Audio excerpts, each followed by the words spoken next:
Welcome to CTV Sports. I'm Dale Schwetz. I'm Jan-Erik Frank. A very good afternoon to you. And we are live from the CTV studios in Wellington, Florida. And we are going to the Grand Champions Polo Club, field number 1 today for the 2023 World Polo League Triple Crown of Polo, Jan. And two very strong teams playing here today in our triple header. This is our second of 3 games. Absolutely, Dale. And one of those two teams, I know a bit of a quiet favourite of ours, Pampa Norte Biotricity, led by Canadian Chukkas Al-Sadiq. He's at number 1. Faculosa, the first of our 2 7-goalers in that team, playing at number 2. Then Gringo Colombres, playing off 8 goals at number 3. And the very, very strong playing 7-goaler Pedro Falabella at number 4. Now, remember, Dale, by Pampa Norte Biotricity, they won last year in the final. They won. They beat Richard Mille, where Pipo Vecellini became MVP. So we have a lot of hopes for this team, Pampa Norte Biotricity. Casablanca, they already have a title to their name in this year's WPL. They won the All-Star Challenge, beating Richard Mille 14 goals to 9, and the Palm Beach Open. 14 goals to 9 is how they beat Richard Mille. MVP was Barto Castagnola. And again, 14 goals to 13 is how they finished off dead end in the final. Again, MVP Barto Castagnola. And that team, as we are accustomed to, led by Grant Ganzi at number 1, Tamacho Pierres, the 6-goaler at number 2. Grant, of course, 3 goals. Then Barto Castagnola, so the second of the 2 Castagnola brothers taking centre stage here this afternoon, playing at number 3. And, of course, Jesse Bray, the man we've got high hopes for, might be bringing us the first 2-point conversion this afternoon. Your 2 umpires on the field, the mounted officials, are Horton Schwartz and Pepe Araja. And as always, the man as our third man / IRO instant replay official, none other than Mr. Steve Lane. Yeah, we have a replay are in place. We are using the challenge system here in the Triple Crown of Polo. Each team will receive 1 challenge per half, and all the triggers are in place. Triggers to check to see if a goal is scored, check to see if the ball goes out of bounds at the end line or on the sidelines, check to see any time 2 4-legged athletes come together on a ride-off, to check to see any time 2 2-legged athletes come together on a very tight play or any kind of hook. And then they are checking for any unsportsmanlike conduct, personal fouls. And if the umpire disagree, they have the umpire trigger in place where they can use the IRO / third man Steve Lane to check the play and see if he agrees with one of the umpires. And if he does not agree with them, then they'll bowl the ball in, of course. The challenge system has been used very well this season here in the World Polo League, and taking it to a higher level as embracing the technology with the umpires is using the umpire triggers to give the umpires opportunities to call a more proficient game, higher level. So that's worked out very well also. Also the ability to mark plays here in the studio. And that way, if we need to go back and look at plays, we can check those plays out. And that's been very helpful with the umpire crew and, of course, all of the teams in general. If they need, if there's a very, very tight play or tricky play that happens during the game, have the ability to check them out. So here we go. Sorry, here we go then. Dale, defending champions from 2022, Pampa Norte Biotricity, winning the first throw-in. And I've got a lot of high hopes here for this team. Chukkas Al-Sadiq, remember, always a threat in front of goal. Facundo Josa, the first of the 2 7-goals. Pedro Falabella, and then, of course, the 8-goaler Gringo Colombres. But it won't be a walk in the park here, with already 2 titles, as I said, to their name. Casablanca, especially with this man who just played that ball up to the front. Barto Castagnola, he was trying to find Ganzi. Bray came up on the rotation. Tamacho Pierres tucks in nicely behind. Here we go. Then Bray will take the man first. We'll try and keep that ball in play. A little near side backhander there. keeping that ball on the field. But then it does go over the back line. So the first real offensive play here by Casablanca. Yeah, true coast-to-coast run here in a positive possession. They're going to get a penalty 6 out of this run. And that'll be, well, no further than 40 yards from the center. And that seems just about 40 yards from where that ball rolled out of bounds. So a bit of an angle for the penalty 6. And, well, you think Pampa Norte Biotricity, they would definitely want to come out here and try to capitalize on these 4 goals. Absolutely. And that's what we've seen happen as the Aaliyah team came out and they were shooting at goal early in the Palm Beach Open. Wow. Nice shot right there. Yeah, no mistake here for Castagnola opening up the scoring, and I'm pretty sure it will be a frenzy by the end of the game for Casablanca, converting a very solid safety 60 or a penalty 6, the equivalent, as Dale was just saying, of a corner. So they are already chipping away at that 4-goal advantage.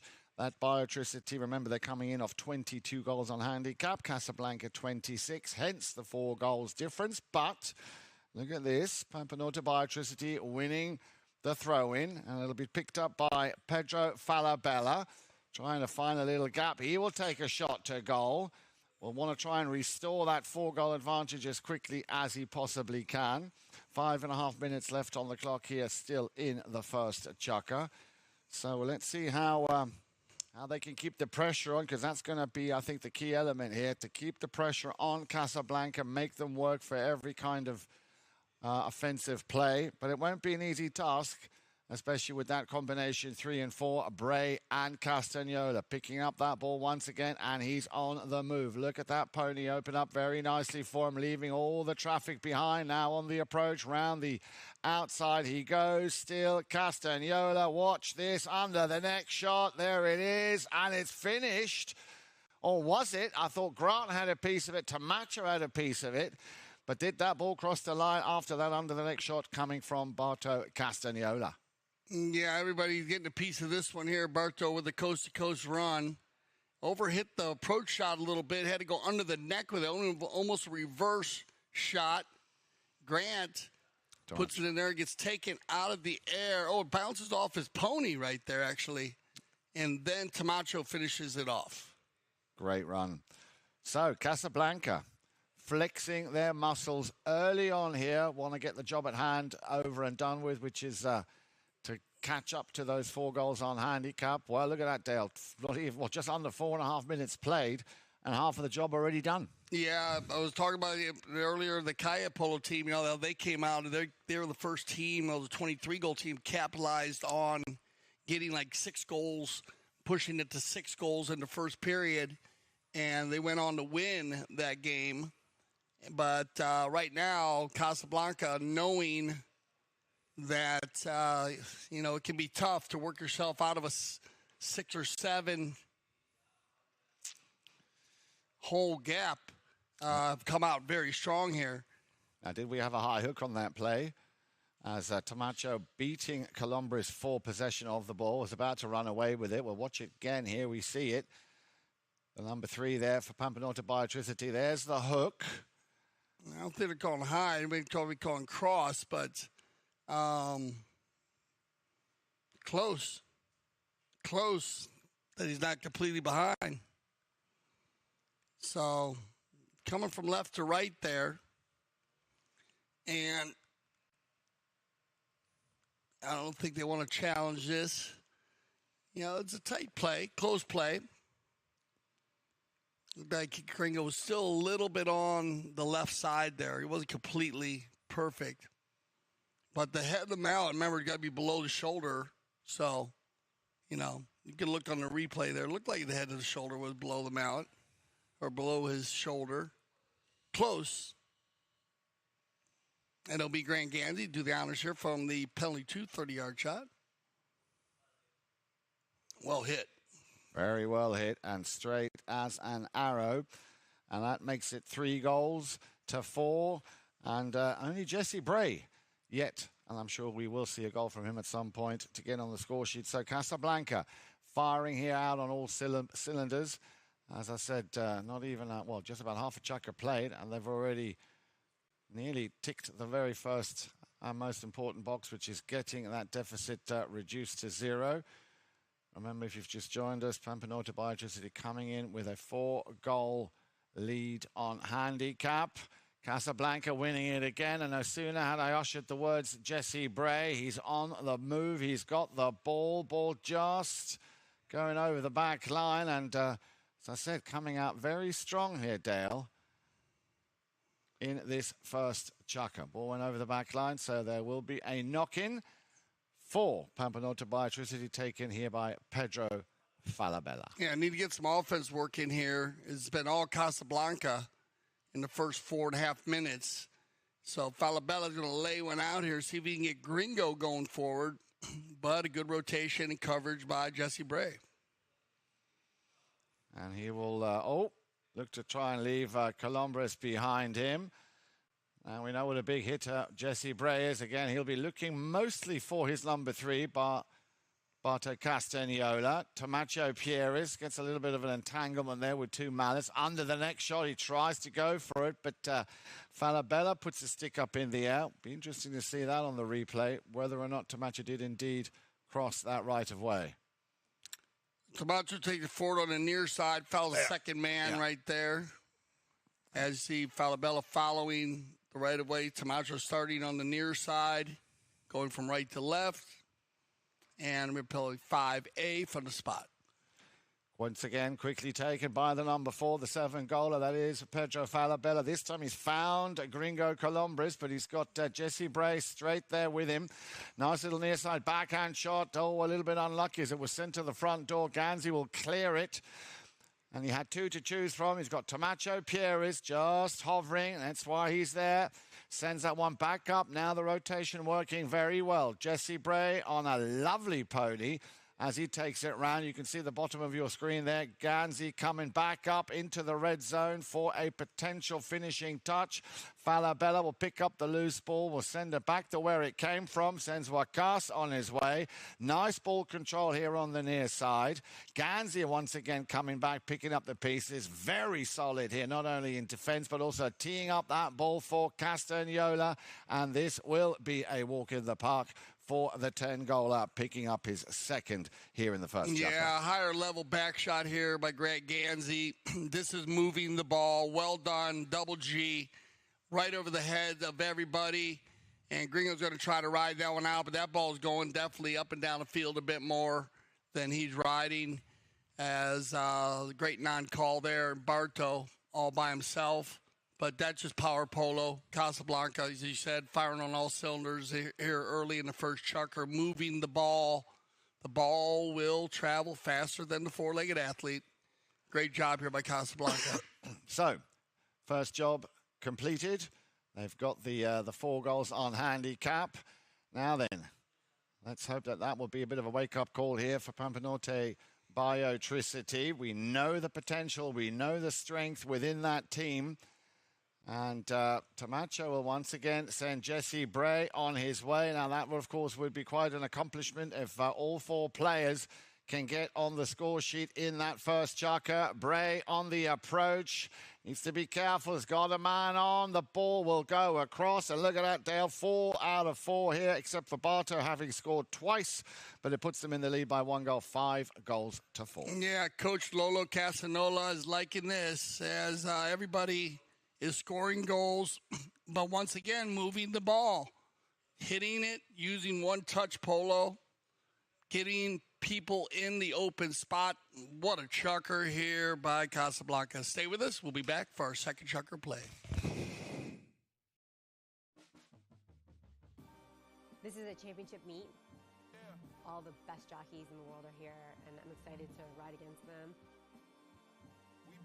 You get to watch some really incredible, talented athletes out there. To us, it's a place to be in the winter. I love Gulfstream Park because of the racing. The palm trees, the beach is right here. The horse racing is some of the best in the country. A lot of good horses come out of here. And if you want to go to the next level, Gulfstream Park was the place to come. I remember the first time I came to Gulfstream, it was like this big fairy tale place. All the history. And all these great horses, trainers, jockeys. It was everything that I ever dreamed of.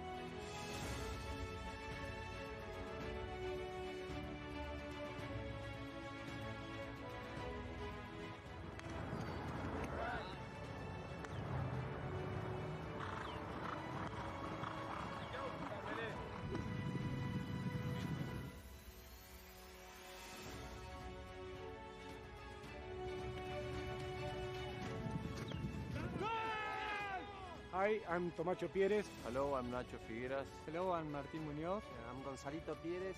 I'm Alejandro Novillo Estrada. Hello, I'm Nacho Novillo Estrada.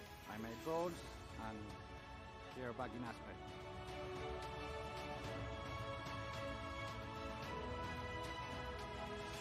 Aspen. Welcome back to Field 1 here at the Grand Chevy Polo Club. We have Casablanca in the pink jersey today with Gran Ganzi, Tomacho Perez, Barto Casno, and Jesse Bray. Pampa Norte Biotricity with Wakas Al Sadiq, Facundo Yoza, Gringo Columbia is playing for Magoo Laprida. Magoo had an injury, so we send positive energy out to Magoo. Hope he gets better quickly. And Pedro Falabella, who's playing in a lot of polo this year. And 4 goals on handicap by Casablanca. Well, a great start.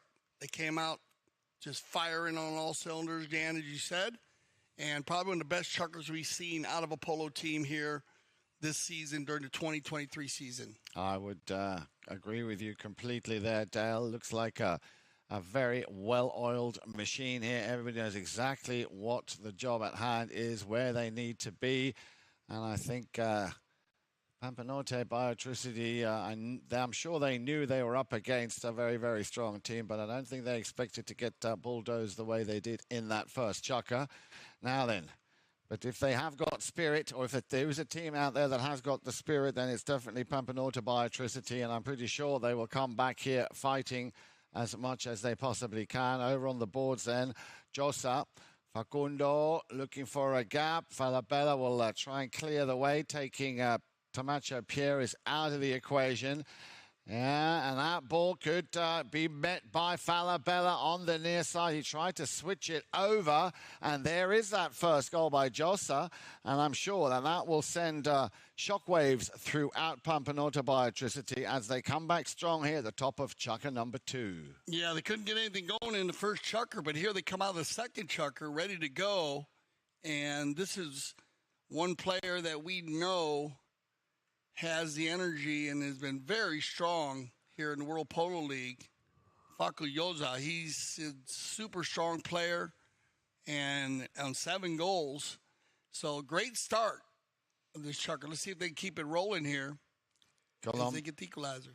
Colombres picks up ball up and will send it to Falabella. Falabella running into a little bit of traffic. Oh, a nice pick up here by Wakas. Just overcooked it ever so slightly. So, well, clearly they've had the wake-up call. That was Chukka number 1. And now Pampa Norte Biotricity coming back strong. Yeah, Wakas getting a stick on the ball, which is good. They're getting him lined out a little bit. And remember, when Wakas gets out in front pulling the team, that's when they line out very well, especially on a 22-goal team here against a 26. So see if they can keep him lined out with the speed, because today Casablanca is rolling, and here's another reason why right here. Pierez, and wow, Tomacho Pierez, who I had as running for the MVP, was right there on the MVP for the finals of the Palm Beach Open. He has been playing awesome polo at the number 2 position, Camacho Pierres. Great shot right here. He keeps it out in front of Gringo, mounted very, very well. And he has been demonstrating how to play the number 2 position at a high level. He has indeed, and as you know, also one of my favorite 6-goal players. There are so many, but he's definitely in the top 3 because he just gets on with the job at hand. Ball is back in play. It looks like Colombres gets a bump there from the man we were just talking about, Camacho Pierres. Pampa Norte, Biotricity trying to hold on to possession, of course, as long as they can. Look at that 3 round the outside of Jesse Bray. Pampa Norte tightening up those open spaces a lot more now. There comes the near side backhand right under the watchful eye there of one of our 2 mounted officials. Remember, we've got Horton Schwartz and Pepe Araja out on the field. There you go. They come together there, everybody, and they're pushing, as you said, Jesse taking on 3 players for the Biotricity team. And then finally they come together there. They're going to move this one down towards the north goal. And we will have a penalty 4. So 60-yard shot, their first 60 of the day. Very nice looking pony. Gringo Colombres is on, teeing up the ball there, which would suggest that he will take this penalty 4, as you were saying, Dale. The first penalty 4. We've had a penalty 6, not quite the same thing. Penalty 4 here for Pampa Norte Biotricity. That ball was about 40 yards out to the side, and Barto hit a dead center. I mean, very, very well hit, being on an angle like that, showing you his ball control from the, we've seen him hit balls like that from 100 yards out, because he does hit it very deep. And I thought this was the team that I thought would maybe go for the 2-pointer every so often, but they've been using the short play and just based on control. But between Jesse Bray and Barto, 2 of the biggest hitters here in the World Polo League. And I guess you're going to have time out here. It looks like we have attack time. We have a player from the Pampa Norte Biotricity team off the left side there, so they're going to allow Gringo to make another turn. Beautiful looking steel gray. And Gringo done a great job going from 2 to 8 goals in the last 6-7 years. Ooh, just off to the side there. And a great view, though, of the drone there. As you notice how that's a great way to be able to trigger the play. And if the umpire do need a trigger, you can see exactly what they look at. We can actually draw a line down from where that ball was as it crosses the end line or the post, as to see even if the ball does go over the post. As most of the players hit the ball so high, it can be a little difficult sometimes for the goal judges or the umpires at the field, based on the sun also and how the clouds are positioned that day. On the knock-in, they're going to control, get it over center, and it'll be picked up here now by Falabella. Once again, working very hard. He always does. That's what I like about him. He's always very much hands-on. Colombres now just looking over his shoulder to see if he's got the time to make that pass. Well, Falabella just had to step on the brake ever so slightly, but hang on, there might have been a chance here for the number 2, Jose. He's appealing. Umpire saying, no, you play on. And Jesse Bray now, he will be thinking, I'll have a piece of this, thank you very much. Picks up that ball, takes it down the field. Plenty of time, plenty of space, checking up his pony, and a cut shot just to give it a little bit of an extra touch. His second goal of the game. Well, set up once again from a back shot, and I'm going to tell you all 4 goals from the field that the Casablanca team has scored. They've scored 4 from the field, or 5 from the field, and 2 from the penalty line. They have been on back shots. Yeah. They give a back shot to free up the person who's going to goal. So, I mean, they seem pretty simple. They're just playing wide open polo. Hit the ball, hit to the open space, and they've had a free man every time they do move the ball well. So congratulations to Casa, working it well. Let's see now as Wakas Al Sadiq's going to work it inside the 60, leave it for Columbus. And Gringo will try to work it around the corner, but it just trickles out of bounds.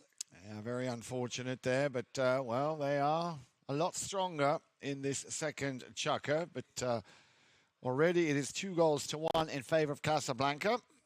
Tamacho and Jesse Bray both getting on the score sheet. Just that one goal by Facundo Josa. Now then, Castagnola. And it looks like he might have, well, you can see Falabella looking at his pony. They're just going to blow the whistle on that. And I like that also, Barto, making sure that Falabella's pony is okay. That very powerful under the neck shot, I think, hit the neck of the pony. Here you see it once again. Bang, yeah, right there on the neck. And, yeah, good sportsmanship here by Barto. Safety of the four-legged athlete, always at the highest levels here at Grand Champions Polo Club. Aspen Valley Polo Club, they'll allow for Pedro to change. Even though she seems okay, they'll go ahead and evaluate her, as most teams do have their own veterinarians that travel with their team. We also have our in-house veterinarian, Darren Tamplin, who's always on the scene to observe and evaluate all the horses that go on and off the field, and in which case it's also nice to have two highly trained experts like Darren or the Pampa Norte Biotricity vet, just to make sure. But they will allow also this for Pedro, if he would like to bring her back when she's evaluated and they say she's okay, then he can bring her back to play later in the game. So they'll go and give him a timeout for this. We'd like to also very much welcome back to Grand Champions Polo Club and, of course, Wellington, Florida. He's just been to Argentina to take care of some business. The chief executive, Stephen Alexander from Casablanca, is once again here in Wellington. I'm sure he'll be watching this game either on CTV Sports, but I wouldn't be surprised if he's down there at Grand Champions Polo Club. So, Stephen, if you're hearing this, welcome back. Great to have you back. And once again, what a great job Casablanca have done. If you look at the helmets, most of the helmets, if not all of the helmets, I believe, are all Casablanca helmets. And I'm sure Stephen, they're going to go ahead and bowl this one in. Oh, so they're not going to go. They're not going to go with a fair play bowl in, based on it was a neutral ball. That ball did come off of Falabella's horse, which actually could have been his ball. So based on Casa hitting it and the ball being in neutral territory, they're going to bowl that in. So this is a live bowl-in picked up here by Gringo. Columbus will turn, will look, will shoot, will send it downfield, looking for Falabella. Well, he got a very little touch, but you've got to give it up to Casablanca also, how well they are marking up. And once again, always a threat. Tamacho Pierres, the two number 4s go over the sideboards. Pampa Norte will pick it up once again with Josa. And he might get himself a little penalty here, because it looked from where I'm sitting, Dale, that Castagnola this time, the culprit, coming across that established right of way. Yeah, it's going to end our chukker. Let's keep an eye on this ball. I'm going to look at it. We'll see. Paul looked like the ball got hit pretty far up there. I don't know how far he came from left to right, but that's going to end our second chukker play. So they'll take a look at this one, and we'll decide how we start the third chukker play. Stay with us. This is the Triple Crown of Polo.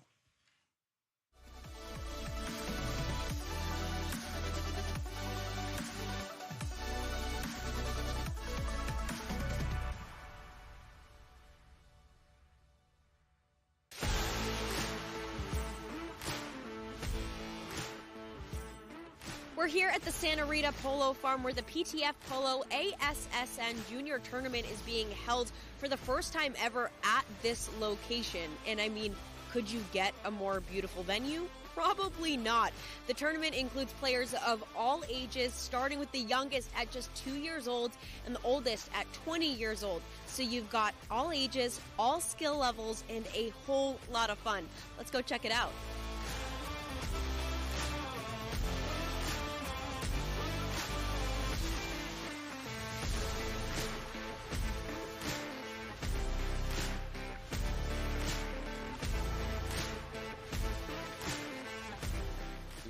reminds me of my days when I was in that position playing the kids tournament, and for us it meant the world. So I'm very happy to be here supporting my son and other kids as well, because I think they really enjoy this, and for them it's even more important than for us probably playing the 26 or the 22.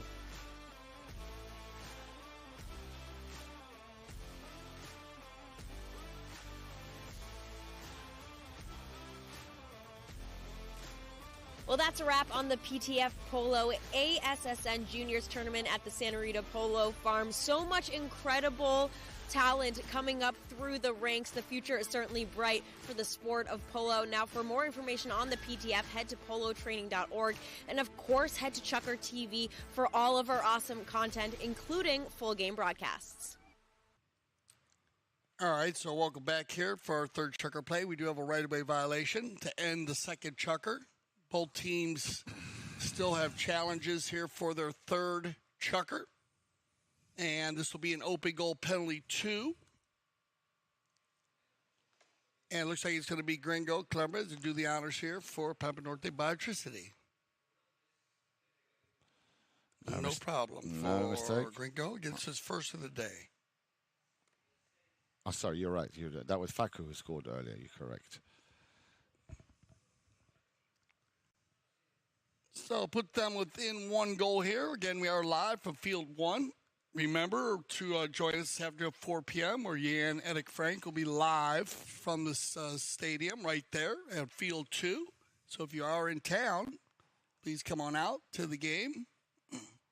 And we will have a special guest in the studio. And I guess we can talk about our special guest now. As people know, we're going to have Grant Gansey.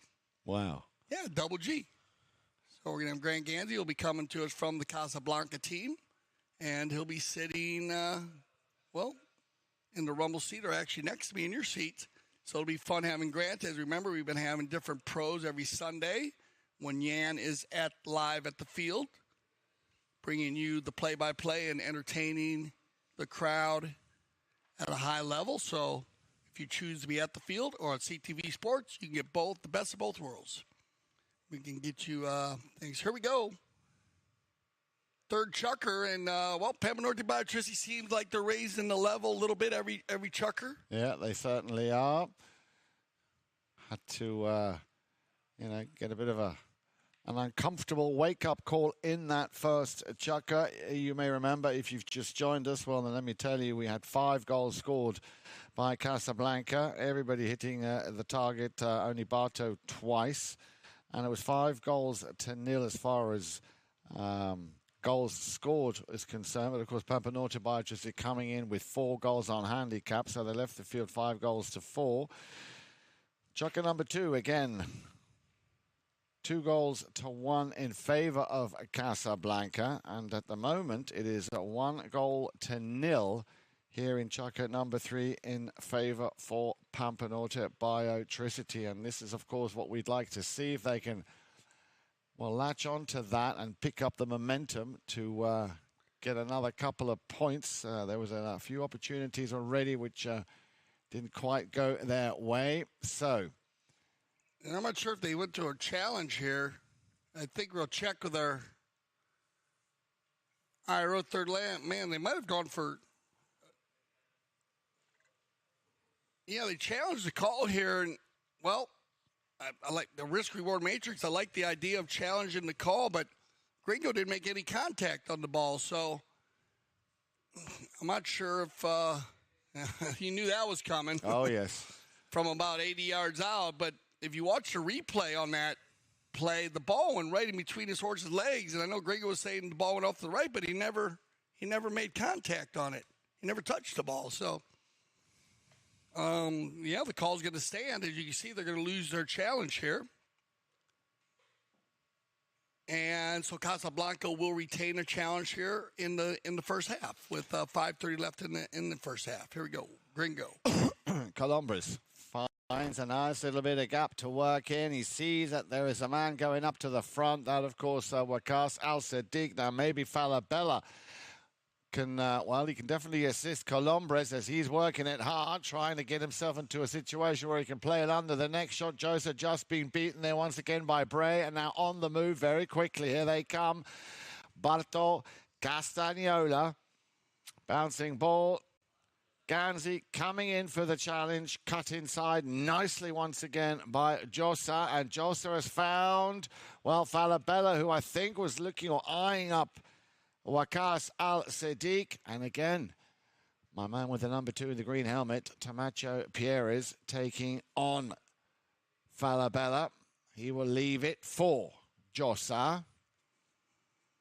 Down comes the hammer on the near side, but well read and good pick up here. Once again, a deflection coming off the pony of Tamacho Pierres as Pedro Falabella tried to send that one towards the uprights. Now then, second attempt here. Can they walk it through? Josa. Again, it's cleared. I'm liking the way Pampa Norte Biotricity are, well, you could say nearly blossoming now, coming alive here in the end of the first half. Yeah, Josa going to take it to the inside, and then they come together right there. And you get a whistle on the play. You're riding in from behind as Facundo Josa had the ball on his offside there. Camacho coming in on the defensive play. Good shot of Barto. Casnola going from horse to horse.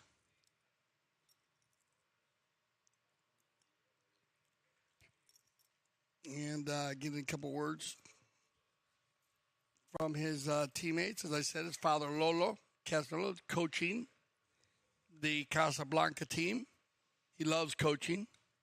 Great coach. He's one that also uses the broadcast and all the stats and all the information as to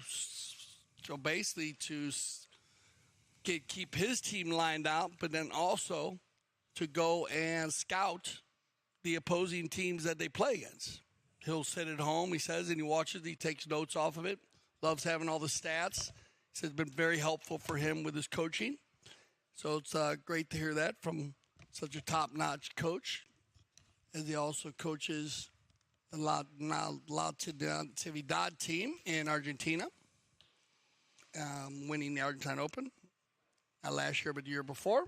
And also he works with Pepe Hege, works with him as a coach. Gringo's going to pick up his second open goal penalty, and Biotricity keeping it in here, keeping it close. Absolutely. He said that first chucker, you know, Yeah. when you wanted them to come out really ready to rock and roll with the 4 goals. You know, they didn't capitalize on it, but they've done a great job matching up here in the last 2 chuckers.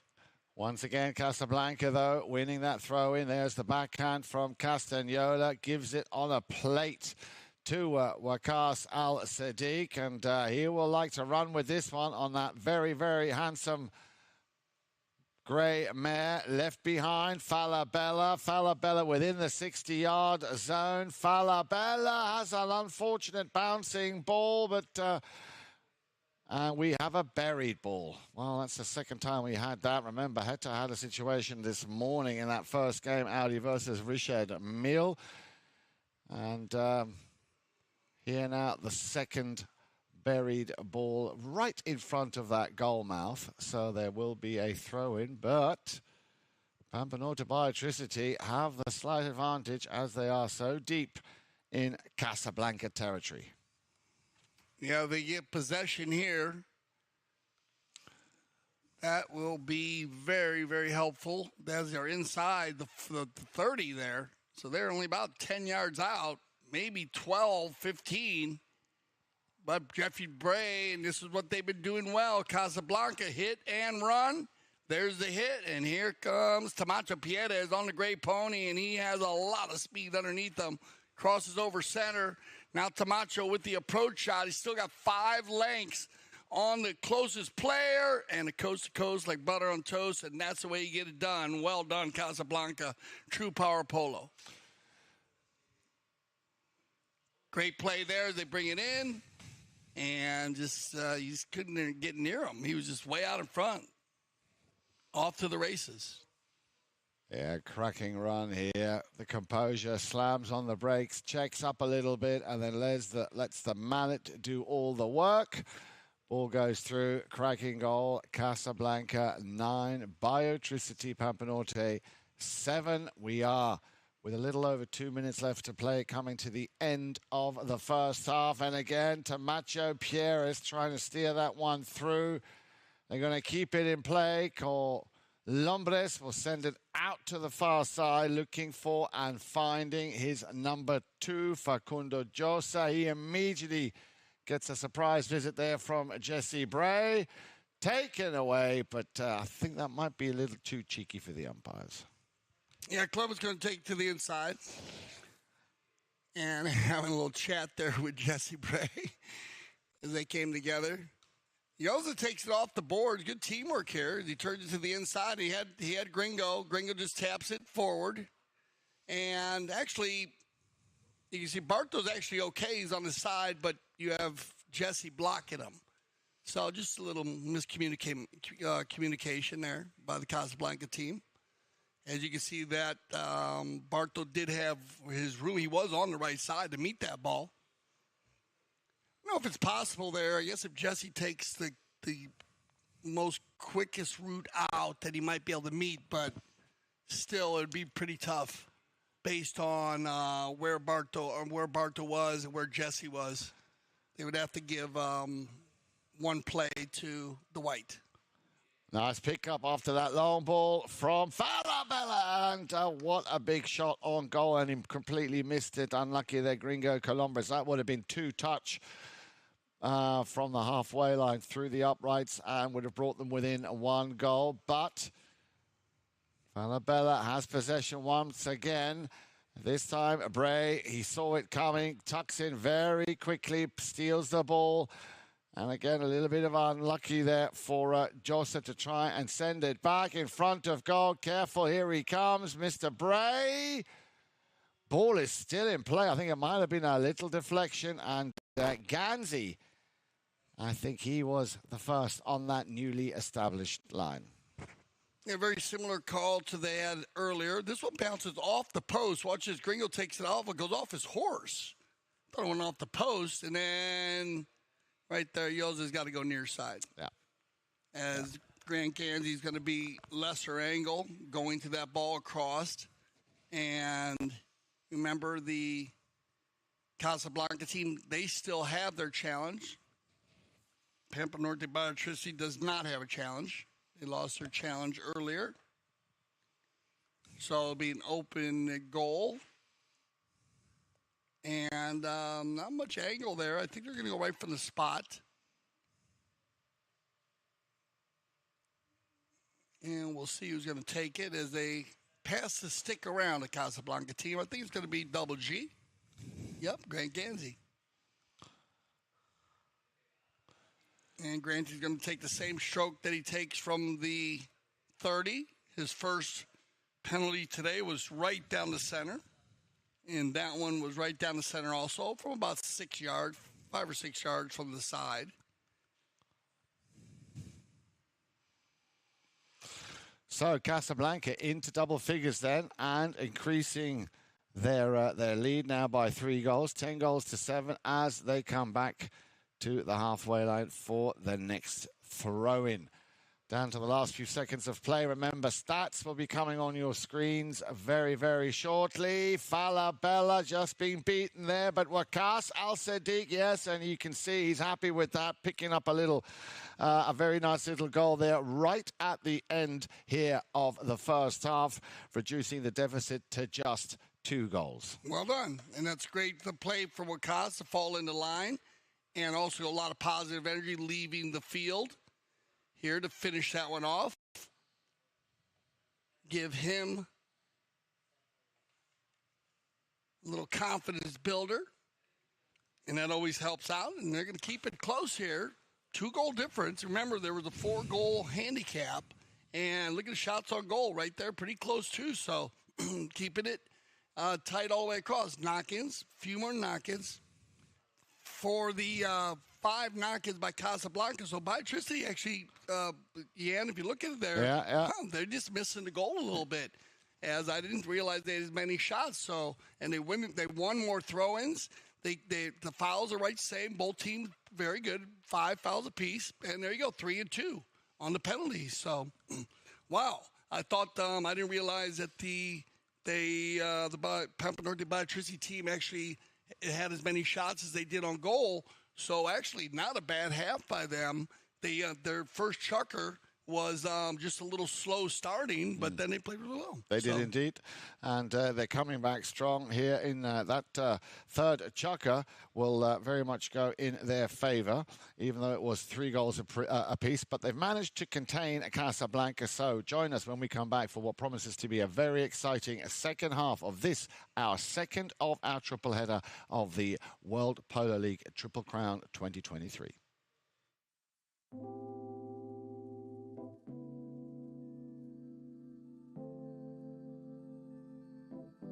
We're here at Santa Rita Polo Farm cooking an Argentine-inspired fire meal for the Ganzi family. We have a 4-course meal tonight, and everybody will be tasting the food that we cook on the fire.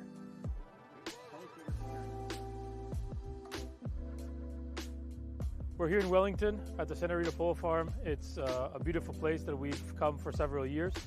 We love cooking here. The combination of our fire cooking with the table set next to the barn and to the horses just creates a beautiful atmosphere, and we love coming here and creating experiences every year.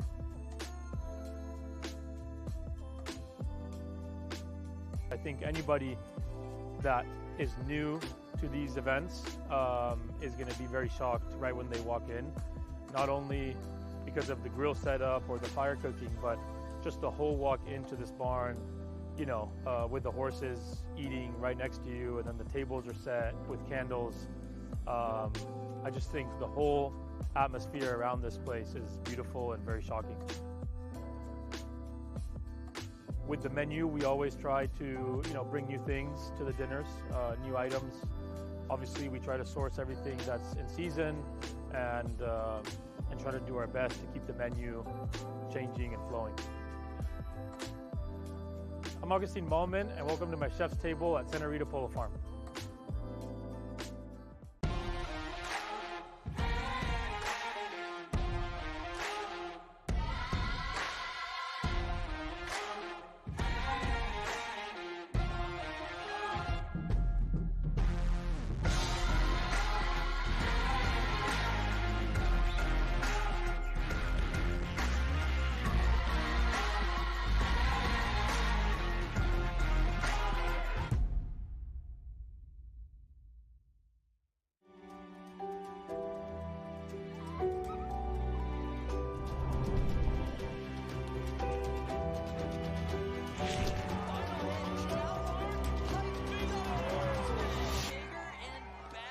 My favorite part about ABSC is seeing all my friends.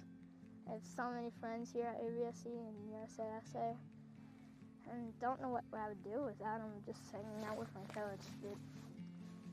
Hanging out with my coach would be really fun too, but I just need friends too, Everybody needs friends. ABSC is a really fun place because you get to make jumps, new friends, and get to ski a lot of places.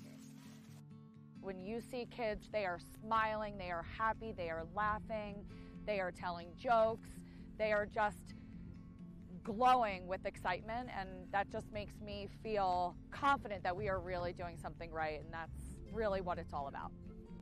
This is ABSC's largest fundraiser for our club, and I think the true importance of this is we're making a conscious effort to make sure that kids in the Roaring Fork Valley have the opportunity to get on snow, ski, and snowboard.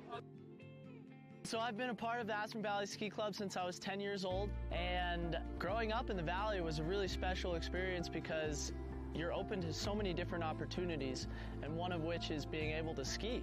And I never really thought that my dreams would come true, but now Aspen Valley Ski Club has allowed me to ski for a living, and I can never be more grateful for being a part of the club. We love ABSC! We love ABSC!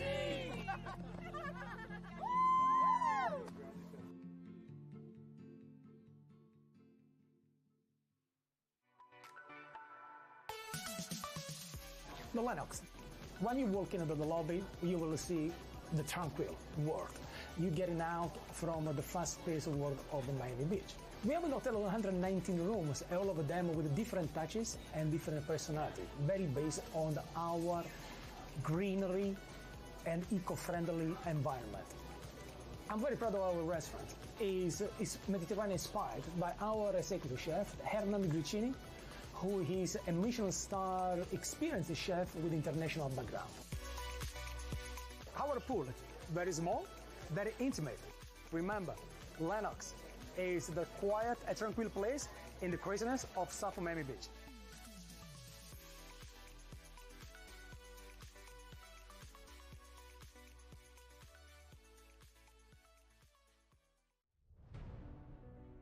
We were excited to start. The field was amazing. We knew that it was a really tough team that we had against. Mark always puts a really strong team in the field, and it was Gilberto's first game, tournament and everything, so happy that he did good. I used to play a lot with Pablo when I was younger. We were cousins and we played a lot of kids tournament together until we played the Open together. Then a few years we play against each other, and now we had the opportunity to play back again, and it feels really good. Have a lot of connection, and with Alejandro I played last year here with Melissa. He's a great defender, a great back. He plays really simple. He understands the game really good, so he makes things simple. And Gilberto, I think he had a really good game. Yeah, I think yes. Well, this is a single elimination tournament, so winning today was keeping one foot in the tournament. So it was really nice now that we have another game in the weekend to keep playing, and yes, a lot of fun.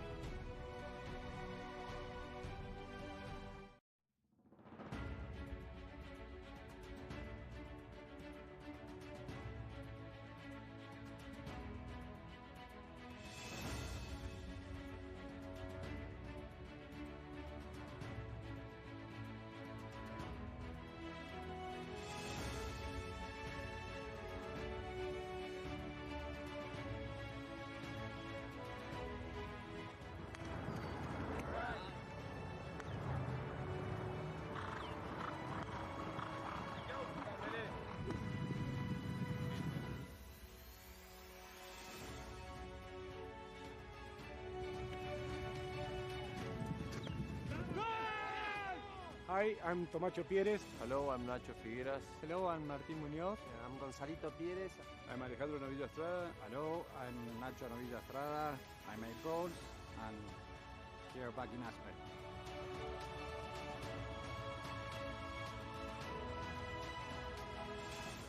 Welcome back to CTV Sports. I'm Dale Schwetz. Jan Eric Frank. Good afternoon to you. And the World Polo League Triple Crown of Polo. And we have a triple header for you today. It's our second game. Make sure you tune in at 4 o'clock. We'll have our third game of the day. Jan, you'll be at the field. And so that should be fun. Well, Casablanca and the Pampa Norte Biotricity team. You want to go through some of the players? We have maybe some new viewers tuning in. Would be for delighted. The second half. Thank you, Dale. Be delighted to. Casablanca, well, there's been no change there. Remember, they already won the All-Star Challenge, beating Richard Emile. And also the Palm Beach Open. We have an MVP out there. That is Barto Castanel. Let's start with him. He's 10 goals. He's number 3. But leading the team, of course, Double G Grant Gansey at number 1, coming in off 3 goals. Then Tomacho Pieres. He's also hit the target 3 times in the first half. A goal at Chukka. I just mentioned Castagnoli. He's hit the target twice. And then Jesse Bray, also very consistent with 3 goals in that first half. Pampa Norte Biotricity, who had a bit of a shaky start at the beginning, came back very strong. Took them a good chucker and a half until they were the Pampa Norte Biotricity team that we have come accustomed and used to. Waqas Al Sadiq picking up his first goal in chucker number 3. He leads the team of 0 goals at number 1. Then we have Facundo Josa, the first of our 2 7-goalers at number 2. He hit the target in chucker number 2. And then Gringo Columbus, the highest handicap player on that team, coming in off 8 goals, converting 2 open goal penalty 2s in chucker number 3. And the workhorse, We always like watching him play. Pedro Falabella, the second 7-goaler at back. And, well, barely had I finished going through all the names, and there it is. Goal number 3 and the first of the second half, courtesy of Barto Castagnola. Yeah, Barto's going to win this ball. And, we'll actually bowled in very strong on the bowl in here. Remember, we're switching sides now, so all the bowlings will be on Horton Schwartz from the opposite side of the field. And Barto, he was in a good spot for this one. And, again, we were talking about it earlier today, the goals being scored from the bowl-ins. Man, when they get the ball in this league, the World Polo League, from the bowl-ins, they have been very fast power polo play goals. And right there, Barto showing you how to get out in front quickly. They're going to come around here. They're going to lose the bowling now, but win the defensive battle, and it's going to be picked up here by Tamacho. And Tamacho Pierres will hand over to Castagnola to stay back to take care of any oncoming traffic. There you see him pushing that player out to the side. Now then, Castagnola, deep neck shot. Did he go through? Well, if there's anybody that can, it'll be Barto Castagnola picking up 2 very quick goals here at the beginning of the second half. Yeah, Barto scoring 2 goals in less than a minute and a half. And look at the angle of this shot. Wow, that's a beautiful goal. Not much goal to shoot at. And watch this ball, as it's only about 2 yards from the end line. And that is a high-level neck shot by Barto Castagnola, just showing you why he is 10 goals. Unbelievable. See if he get a third here quickly out of the bowling. See him back there. He's all by himself, and they rotate around a little bit, and there's the give and go. He will get a whistle on the play. But once again, staying with that hit-and-run style Casablanca has been using since the first chukker. Here then, the throw-in that we just saw, our break going backwards. Yeah, he's on the near side there, so remember there's no right-of-way on the near side, so he hits the near side back shot. That's going to give Gringo the right-of-way, even though it did bounce off a couple ponies and they're kind of spinning around there. But once again, I like the thought process as he had Barto all by himself down there. Falabella now with the 5A, and he's going to hit one deep. No white shirts home. Jesse Bray will clear it, send it out to the boards. He saw that Castagnola had already been taking that direction. Picks it up nicely a couple of times on the near side now then. Is he going to be able to outrun Falabella? Takes it over a little bit further to the left, a bit more space. Top that ball, that will come back. Well, it'll come bouncing back down. Tamacho Pierres just waiting to see if it was going to bounce in his favor. Falabella, there he is again. This is what I like about him, Dale. He is a workhorse and he gets involved wherever and whenever he can. One-touch Polo, the ball up to the front door now then. Waqas Al-Sadiq picks up a nice cheeky little shot. And Ganzi will clear it just in front of his own goal mouth, playing very well. Still Ganzi for Casablanca. Waits for it to come off the boards. And on that second touch, very unlucky, puts it over the board. So we will have a change of possession. Yeah, nice shot here by Waqas Al-Sadiq, but well read by Grant Ganzi to position himself down inside the 30-yard line as that ball looked like it was heading towards the goal. And a great save there by Ganzi. Takes it out and then switches to the near side to clean it up a little bit. A little bad luck as it goes out of bounds. So as you were saying, we'll have a change of position. I think that ball might have went out of bounds inside the 60. So, once again, remember when the ball does go out of bounds and we have a change of possession, and if it goes out of bounds inside the 60, they bring that ball out to the 60-yard line, and the players hitting the ball, good shot of Waqas Al-Sadiq, wearing the number 1, loves the game of polo.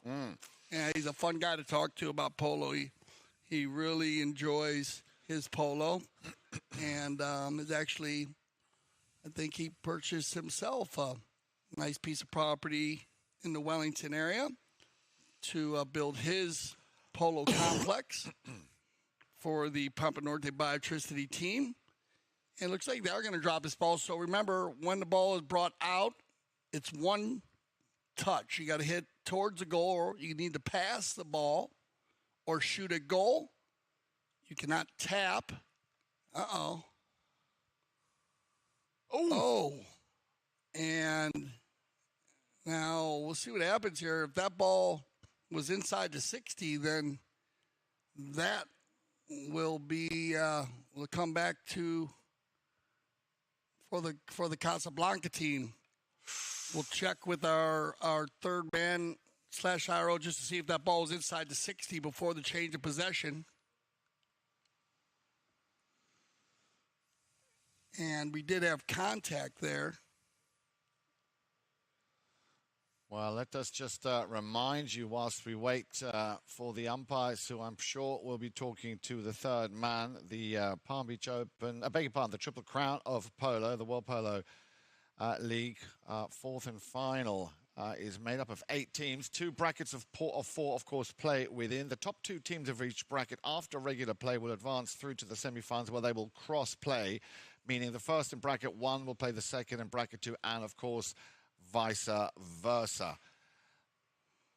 So that is how this Triple Crown of Polo will be played. And remember, we have more polo of this level of the Triple Crown of Polo coming up this coming week. And the action actually continues tomorrow on Monday, the 3rd of April, when we will have Kwaiton Z, who, as I said, are making their debut here against Dazos Lafay.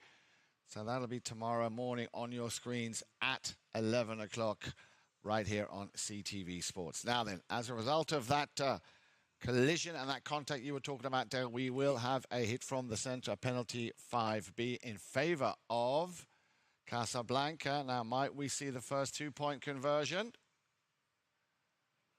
So I guess that ball must have been outside the 60 when they had the change of possession. So they're just going to call the contact there. As remember, when you hit a ball across the field, you need to give the player time to clear. And we had contact with 2 four-legged athletes. They came together there, so they moved that ball to center based on the contact. That's why you had your 5B.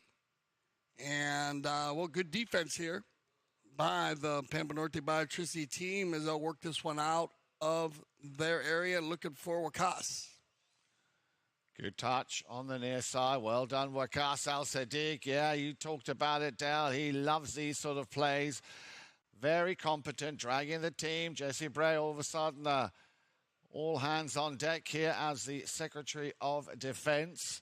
Now then, Colombres looking over his shoulder, waiting until the opportune moment to pick up that ball. Falabella stops and turns on a sixpence. Nicely done. Ganzi coming down. There's Peel not being heard. Look at that 3-man chain here from Pampa Norte Biotricity. This looks like a set play, and Gringo Colombres will put it through. Well done, Pampa Norte and Gringo Colombres. Good rotation here. And he gets that move just, about a couple inches. But we talk about the quick line change. As I can see why Grant went for that one, as looked like they moved it. Falabella just moved that ball about 3 inches to the right to be able to make that turn. So a good non-call. At first, I wasn't sure when I was watching it when Grant rode through there because it was tight, but I wasn't sure if Pedro had moved the ball, but he actually did get a piece of it and moved it good too. Remember a quick line change? How far does it have to move? Do you remember how far it has to move?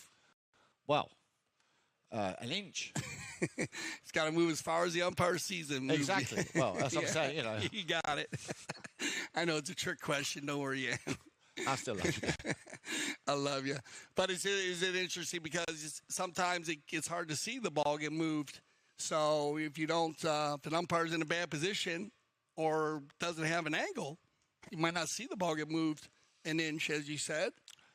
So it's that's why it can be a little difficult, but it looked like both umpires are in a good spot. And as I said, they used that play very well, as you say, by design. Yeah, everybody was going forward, and Falabella was the only man back. So they had a good 3-on-2, 3-on-1 breakaway there as we go into our courtesy change here for the Ford Chukka. The Pedro, final player coming back. So 3 goals in it, Dale. The first dozen being scored here by Casablanca. So your lucky number 13 would very much suggest that Casablanca's offense is working. But you've got to give credit where credit is due. And the team spirit here, the fighting spirit that they have within Pampa Norte Biotricity, really quite exceptional there. He gets a little bit entangled there. Falabella still working hard, trying to get around the outside there of Tomacho Pierres. Coming down the line was Gringo. A little miss hit there by Ganzi. Gringo might get another chance here. Gives it back to Ganzi, unintentionally, of course. Yeah, working very hard, and I can understand Ganzi there saying, well, hang on a minute, that should have been my ball, but quite a few players of that opinion. Let's look at this again. Well, there you see Tamacha coming down. That was the first appeal. Then Ganzi saying, hang on, Gringo blocked me, shaded me, did everything you could at me in that play. Yeah, no, he gets blocked there. He was blocked as he took the ball to the inside. I think Gringo's going to switch up. Again, remember, the jersey changes. It's there if you need it. You can change whenever you like. And we'll see what they decide to do here. As they did have a whistle on the play to stop the action.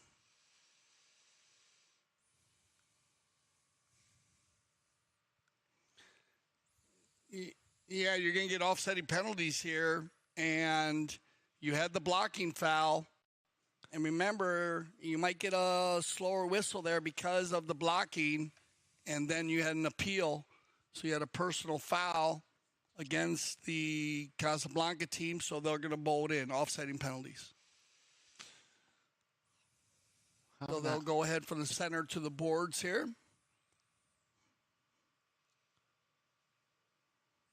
Still a slide. Yeah, let's see that. They're in the range here for the Pampa Norte Biotricity team if they can win the bowl-in. But last time it was down in that area, Casablanca, and Grant Ganzi is going to win it here. Now they spin around and back here to Yoza. In comes Bray. Steals it. Little backhand, another deflection, a new line once again created. Nicely taken out of the air by Jesse Bray, but now Gringo. Gringo Colombres, he's found a little gap. In comes Ganzi. He just needs to now pick it up on the near side. He gets a piece of it, does enough, and that hard work is paying off. Gringo Colombres picking up his 4th goal, and a very important goal to put his team into double figures and down only by 2. Yeah, I like the non-call with Jesse Bray and Yoza because Facundo's horse took a step backwards. Yes. And once he took a step backwards, well, remember the window. The window's got to close. So if a horse is going backwards, that means the window is opening. Jesse read it perfect. Stole the ball, kept going. Great non-call by the mounted umpires. Ball back in play, quickly taken by Ganzi, but intercepted by Gringo. Now then, they seem to all of a sudden have a bit of extra wind in their sail. Castagnola coming across the right-of-way. It looked like, at least here from Gringo Colombres. I think the umpires will have seen it in a similar way. Let's have another look at this. Here is Gringo. Comes across. I don't know if they had any contact on that play, but then Barto comes across from right to left, and you get your whistle. Yeah, and you got to be careful. This is going to end our chucker here. We'll talk about it when we get back. As we got, looks like we got the Casablanca team changing horses right there. So stay with us. We'll be back for our 5th chucker of play. Foot golf is a kind of life, and also it's a combination about golf and football. So I got into sport through social media. Someone approached me on Twitter and said, "Have you tried it?" I'd never heard of it at that point. So I went to my local course and tried it and just completely fell in love with the game. This is not as easy as it looks on your body. It's a lot of kicking. We don't normally kick this many hard kicks in soccer. For me, this and the U.S. Open are the two top U.S. tournaments. It's something we all look forward to every single year. Great fun, and I think everyone will enjoy it when they try it. You can't not have fun. When you set goals at the start of the season and you're able to achieve them at the end of the year, I think I can speak for everyone and say when we set goals and we make the sacrifices that we make, which a lot of people don't see, and then it all comes to fruition, it's a good feeling. Literally live, breathe football.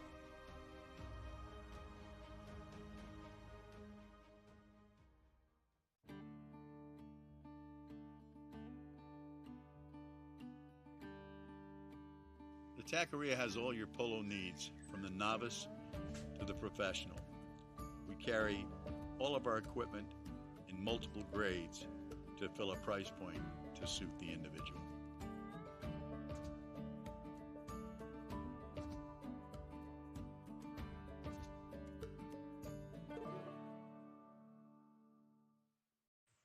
Remember to make your way over to the taqueria. Indeed. Yeah, do some shopping. As right on the corner of South Shore Boulevard and Pearson in the heart of Wellington. Mm-hmm. We did have a penalty at the end of the fourth chukker, and very active fourth chukker by both teams. Indeed it was. They came out of the tents ready to go, and a good shot there of Grant Gansey. Double G. We did have a right-of-way violation against Casablanca, so we're going to start off with a 5B from the center in favor of Pampa Norte Biotricity, and it'll be, 4, I apologize. It's going to be a 4. As, they were going to goal there, so it's going to be picked up here by Gringo for the 60-yarder. Penalty 4. The worm burner. Ooh, and bad luck there. Barto had the control of it, but he'll get one more attempt from the 60 for a penalty 6 on the safety. We had one of those in the first chukker. It was scored by Barto Castagnola. He made mincemeat out of that safety 60. Again, for those of you who are new to the game of polo, if a ball goes over your own back line, so basically a defender hits it over his own back line, similar to soccer, as you call it. We call it football. You have a corner kick. The equivalent of that here is 40 yards either way from the center. On the 60-yard line. This time it's high in the sky, but is it straight? No, he put that a bit too far wide out to the, well, on your screens it would have been on the right, on the field, of course, on the left, and that would have brought them within one goal. But there is still a good 7 minutes left to play here in chukker number 5. Bray hammers that ball downfield, and I think it might just have Grant Gansey's name written all over it. Now he's going to give the right of way to Castagnola on the halfway line. Colombres picks it up, turns it around. Now this might just catch Casablanca off guard. Going up on the top of your screen there, you can see Waqas Al-Sadiq going downfield, but a whistle will stop the play. Gringo's going to turn his ball upfield. You can see that they had the offensive attack working well. I'm not sure was that Waqas on the far side or Falabella? Well, either or. Somebody was running up there, Jan, as you pointed out, right there. I think it was Falabella. But so that's full rotation now. Yeah. And so that means Waqas is back, but you see the Casablanca player pushing the white player across into another white jersey, so that's going to be an open goal penalty. Well, this is a little mini break that Biotricity, I think, very much deserve the way they've been playing. That team spirit, that Kampfgeist is what we would say, the fighting spirit here within that team, absolutely second to none. They're going to go with the intimidation call there as they push across as he tried to make a play on the ball. Or okay, made it look like he was. Yeah, overlapped there. So they'll go ahead and move this one in for the penalty 3. And Gringo picking up his 5th. and a very important 5th goal. Excuse me. And now they are within 1. Wow. As you said, they do have that fighting spirit. Last year, they always brought the energy to the field. Wakas and his group. And as I say, they are the defending champions of the Triple Crown of Polo. Very close game last year, beating Richard Mille 14-13 in the final. Pipe Vecellina played for them back in 2022, got awarded with the MVP award. And speaking of Mr. Pipe Vecellina, we will be seeing him a little bit later on as well. But now let's watch and see if Gringo can get the equalizer. Well, what do you say to that, Dale? Well, there's the same play that we saw earlier in the forechuck with Barto out the back. Now, and we can't keep talking about it, but in this league, you need to be careful on the bowl ends. And here's another example of how quick these teams and players can score goals. The ball gets bowled in, and 5 seconds later, the ball's crossing the line. A great shot there by Gringo. Looked like a layup shot that he just hit so well. And Barto was pressing him. And look at this. 12's on the board. And again, field 1 playing at such a high level here. And that's why you can see so many goals being scored. As we've seen between 25 and 31 goals scored in most of our games here in the World Polo League. Non-call on the play. Picked up here by Pedro, trying to work it in. And we get a whistle. Stop the clock.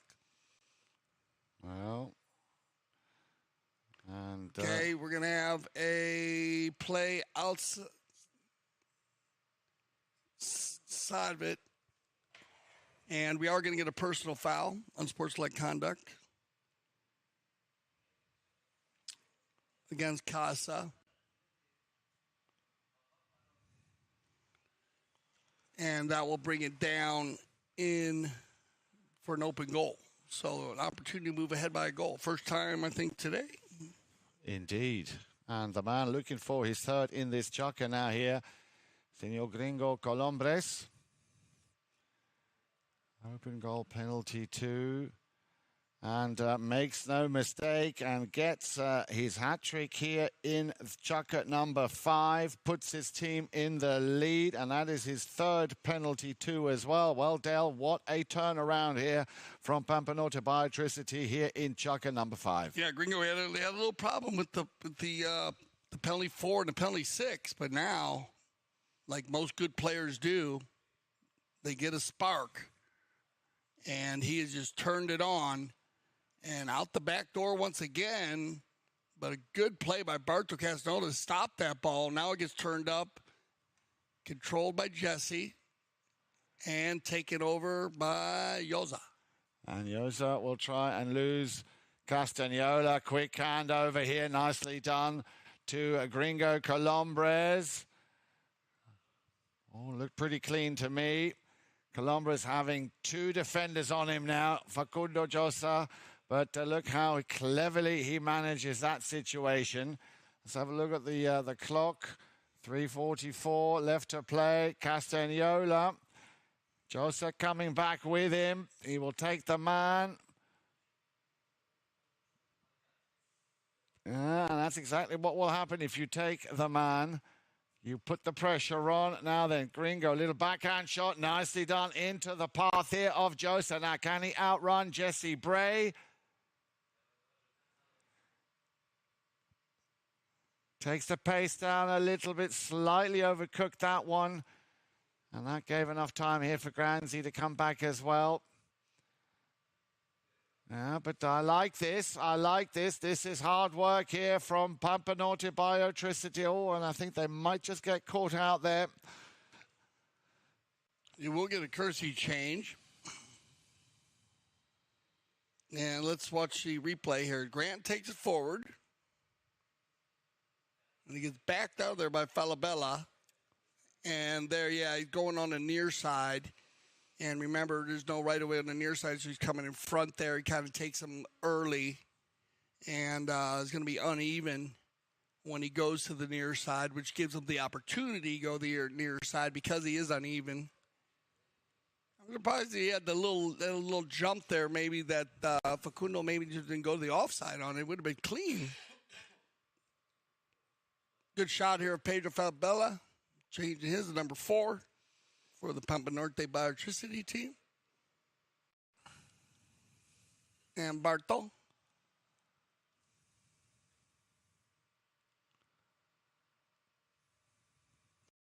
(13-12) with 3:13 on the clock. And we'll see where the umpires decide to put this ball.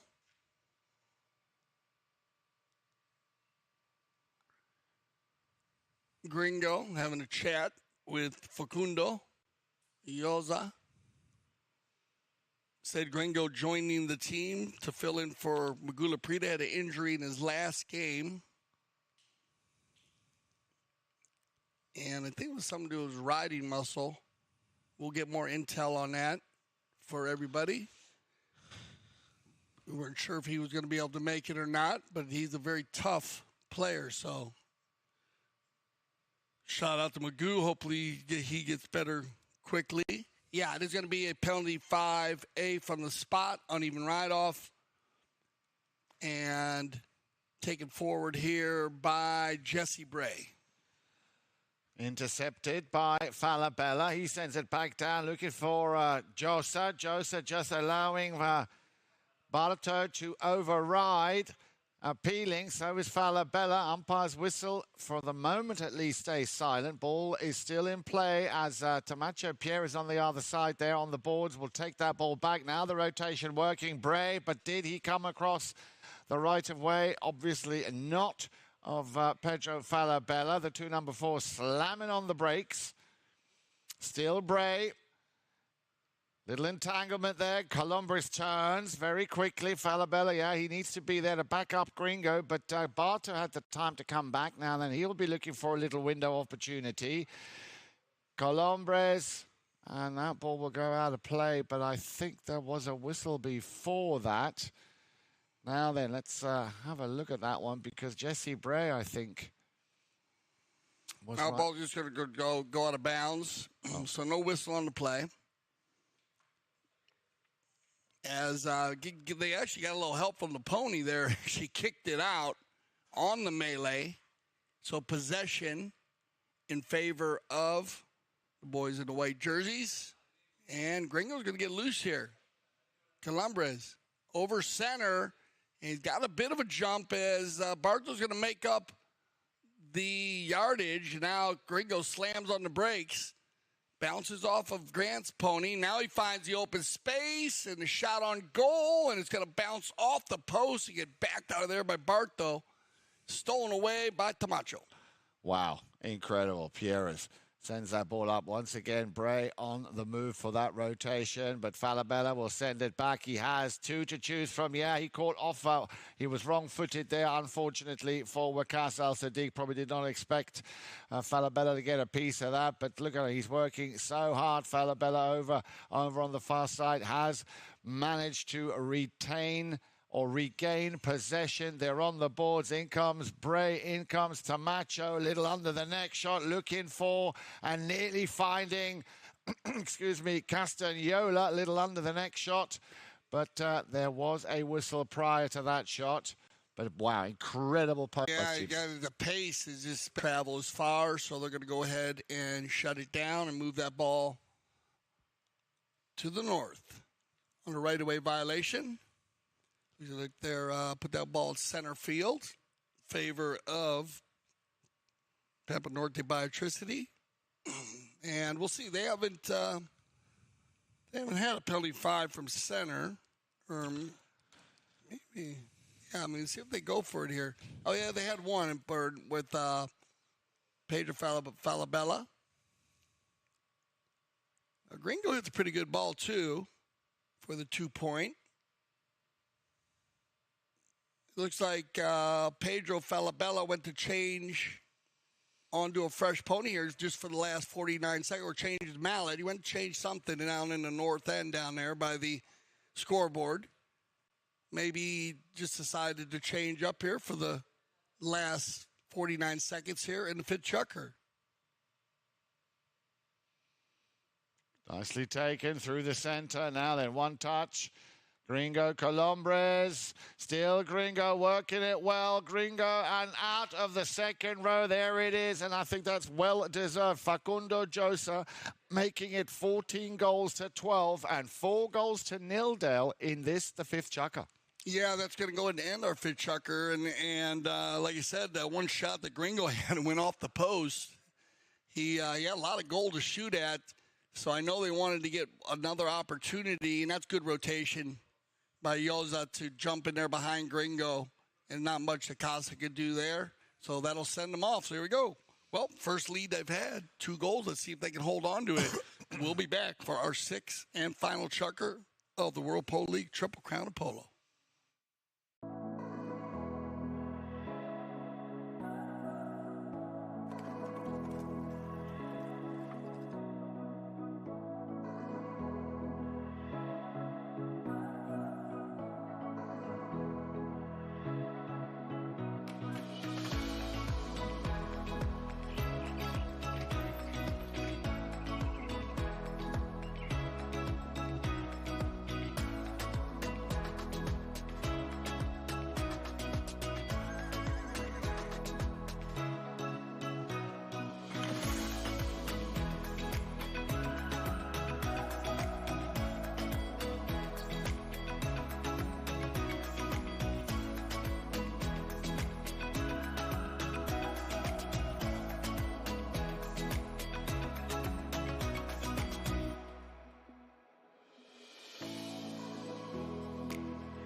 All right, 6th chukker, and it was 5-4 after the first Casa, and they had to give up 4 goals on handicap.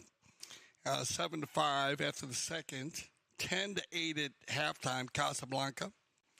12-10 after the fourth, and now 14-12. So, 4 unanswered goals in the fifth chukker. Surprising. Very, very surprising. But compliments, as I said, very much in order here. The spirit within Pampa Norte Biotricity, really quite exceptional. And, yeah, that's what a lot of hard work, staying focused, keeping your head down, getting on with the job at hand can do. And if you think about it, that one ball that hit the post, had that been scored, it could have easily been 15 goals to 12.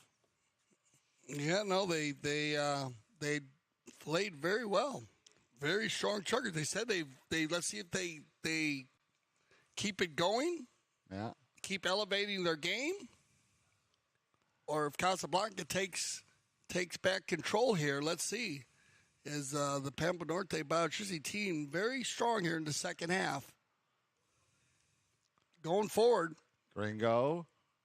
Still Colombres, now switches it to the near side. Colombres, a lot of traffic in front of that goal mouth of Casablanca. Bray will pick it up, turns it around, gets a hook.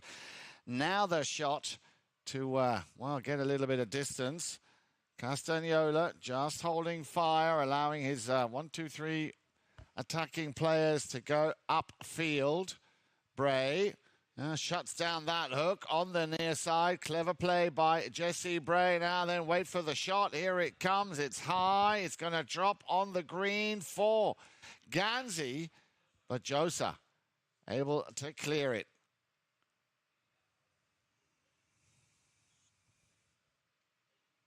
Well, that ball went up in the air, and let's see where it comes down.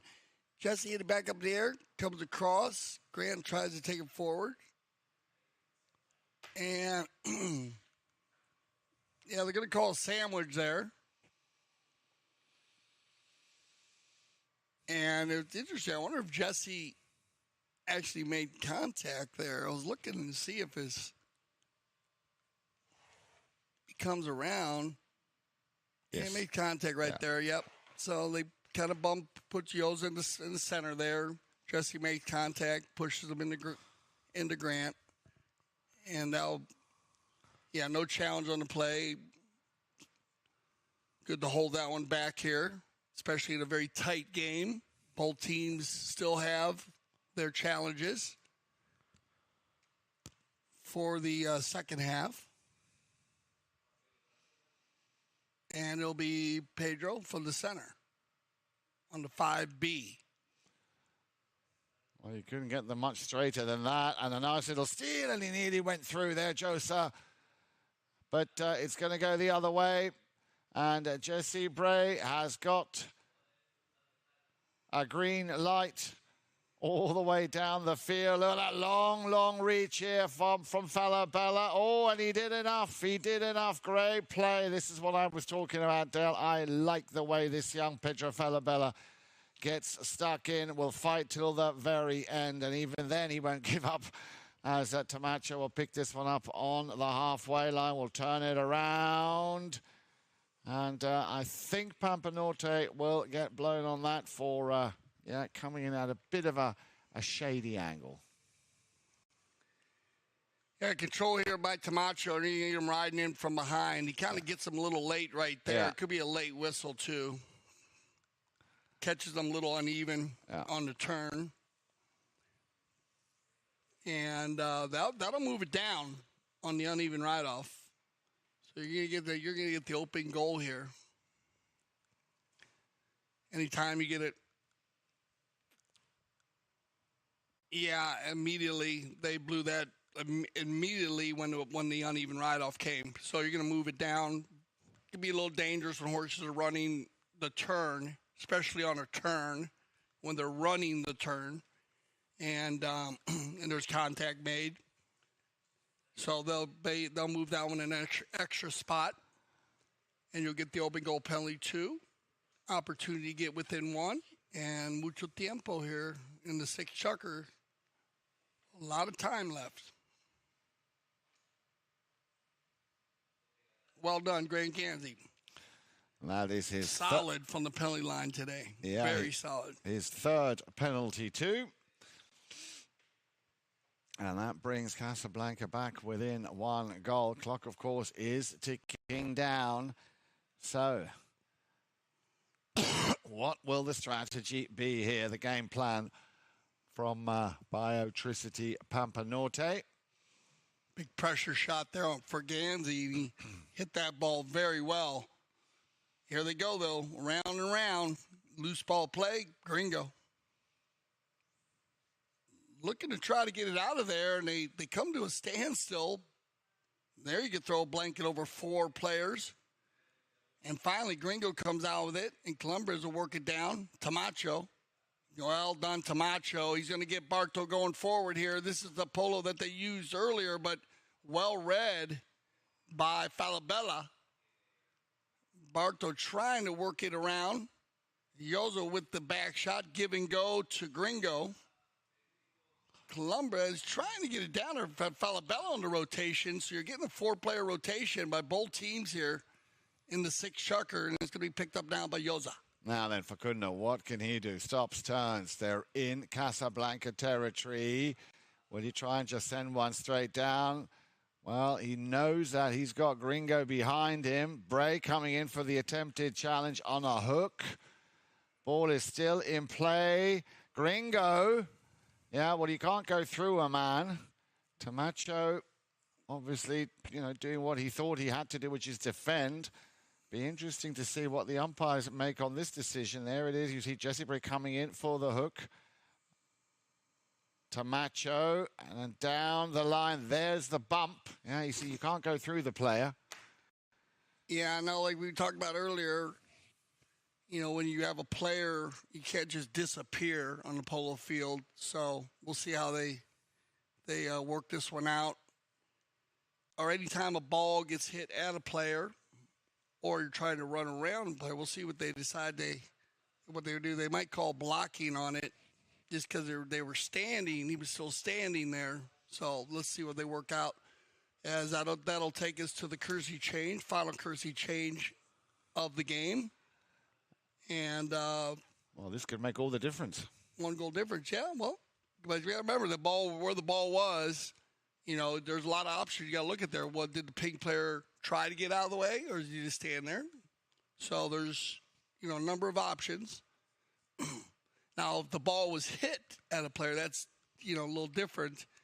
As we were talking about earlier, when the ball was, there was one play where the ball got hit across the field, I think with Falabella and Tamacho, and then they didn't let Tamacho clear. And it went across. In this case, the ball was already settled, and you had players following the right-of-way, and then you had players still camped. So did that player try to get out of the way? That can also come across some of the discussions the umpires will be having out there. And it looks like they're going to go ahead and say that the player did not try to get out of the way. And so you're going to have the open goal penalty in favor of Pampa Norte Biotricity.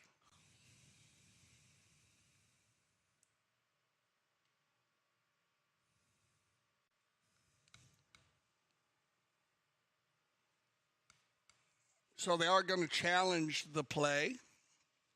And so they'll go ahead and look at all the different procedures, as I said. And decide. And remember, that ball was moving down the field. And then it actually was still going for down the right side. And then you have a play where actually Tamacho comes from right to left across, and actually looks like there might be enough space for Gringo to stay on the right side. If you see it right here, watch this. See if there's enough space. See how much space to the right? Yes. But he tries to go to the left. So really, looks like there might be no foul on that play, but then they had unsportsmanlike conduct. So we'll see what they decide to do with the ball on the appeal that you saw there. Yeah, yeah. So that's what. So you have no foul on the play. No foul on the play, but then you have an appeal by Casablanca, so they'll go ahead and keep the penalty too. Yeah, on the helicopter, on the twirl there. But they'll keep their challenge. Good challenge.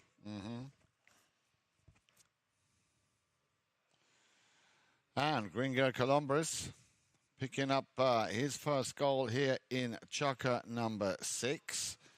Now that is his 8th goal in total. His 4th open goal penalty too, restoring a 2-goal cushion. Yeah, very good challenger by Casablanca, knowing where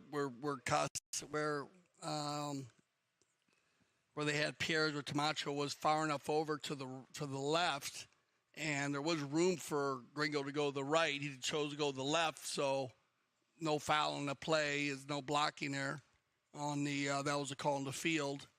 And then, as I said, they just had to go ahead and adjust the play. All right, here we go. 2-goal difference, 3:15. A lot of time in here for both of these teams. They've been scoring goals, especially Casablanca. Big ball by Barto, and he's got Jesse Bray out in front. Oh, just off to the right. Nice attempt, though, by Jesse Bray.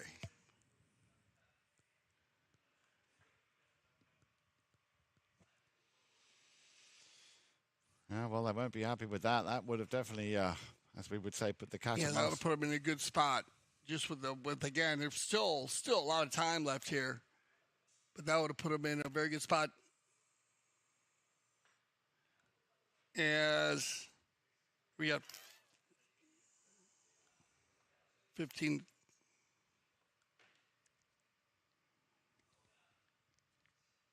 Turn around here by Jesse Bray, and this is said they want to get one here, and just to put them in a good spot, just in case they go back and forth. Well, and remember the Bolins. It will take you a little time here. Bartzel's going to fire one from way out. Ooh, just off to the right. Well, I'm sure Pampa Norte Biotricity won't be minding that. And this just takes a lot of time off the clock. Like Exactly. you said, you might get a timeout here, which actually will work in favor of Casa. And they say no. Actually, they're checking a horse there, but the evaluate the horse looked fine. So that's why Falabella had a move on there, so there was no delay game. Colombres clears it. Let's have a look at the clock. A minute and a half. Castagnola. Will he tee it up just before the halfway line and hammer one down? Well, he did half of what I thought he would do. That's going to be, he just gets a little snap of that is Ganzi, but Colombres once again, now as long as they can hold on to possession, then this is, of course, time that Casablanca will not get back. Look at that, 3 of them all standing there. Falabella will try and take care of 2 defending players. He's got Ganzi and Tamacho to allow Josa a little pass. Intercepted now then did Falabella, who's got his stick up in the hand. Hey, you get a right-away violation here. Coming across the center. Watch Josa. Keep an eye on number 4 right here, Falabella. Now, they do have a challenge here. They might be able to challenge the distance, see if it works out for them, see what they want to do. As remember, they did win their challenge down, so they might as well with 46 seconds left.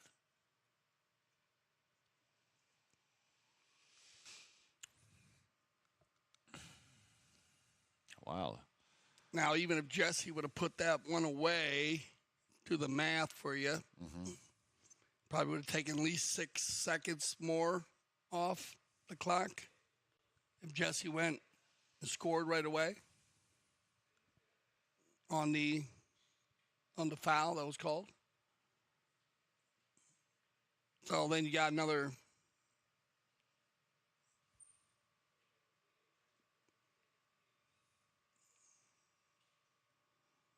time coming back for the bowl-in. Been tough on the timing.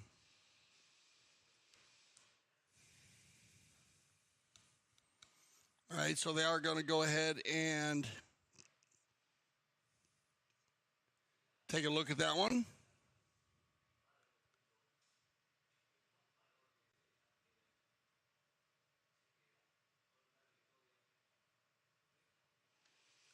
Okay. And we'll check and see if they went ahead and challenged that or not. I'm not sure if they went ahead and used their challenge. They did have a challenge left.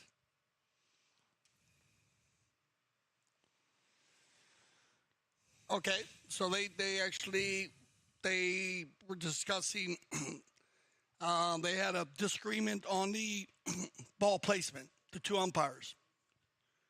So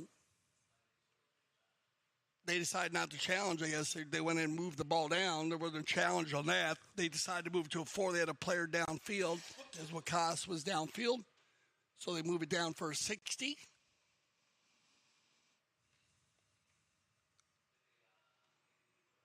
Oh. Just off to the side, but the clock goes tick, tick, tick. And this will work down to our 30.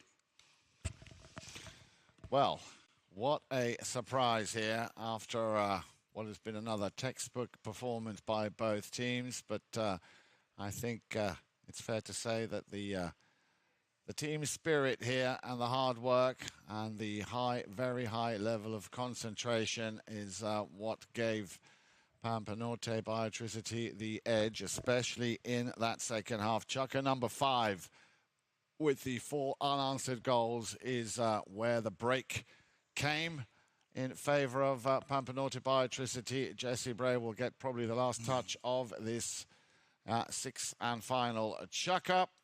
Or was he beaten by the horn?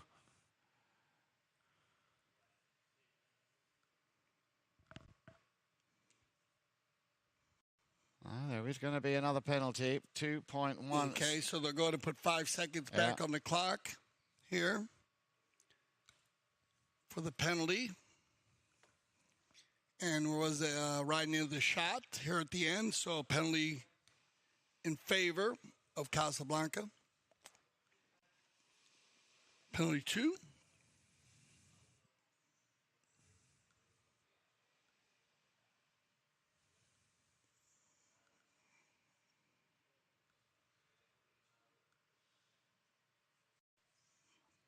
And once again, looking for his 4th of the penalty 2s. He's already scored 3. And he won't make a mistake. There it is, his 4th penalty 2 for Casablanca. They very strong from the penalty line today. Yeah, just running out of time there right at the very end. So congratulations to Pampa Norte Biotricity. So here we go, 15, there you go, 29 goals scored. Wow. 18, look at 19 on shots. That's high level. Knock-in, 75. Very, very well done by both teams. Throw-ins, a little bit more won by the Biotricity team. And fouls committed. Well, Casa, they need to clean that up a little bit, 15. And also Biotricity, a little bit more, 10. They can bring it down a little bit, and then it goes through 5 and 5 on the penalties being scored. So a very close game and 29 goals being scored. So for Jan, Eric, Frank, I'm Dale Schwetz. I speak for everyone here at CTV Sports. I say thank you for making us leaders of polo broadcasting. And always remember, here at CTV Sports, we love the polo.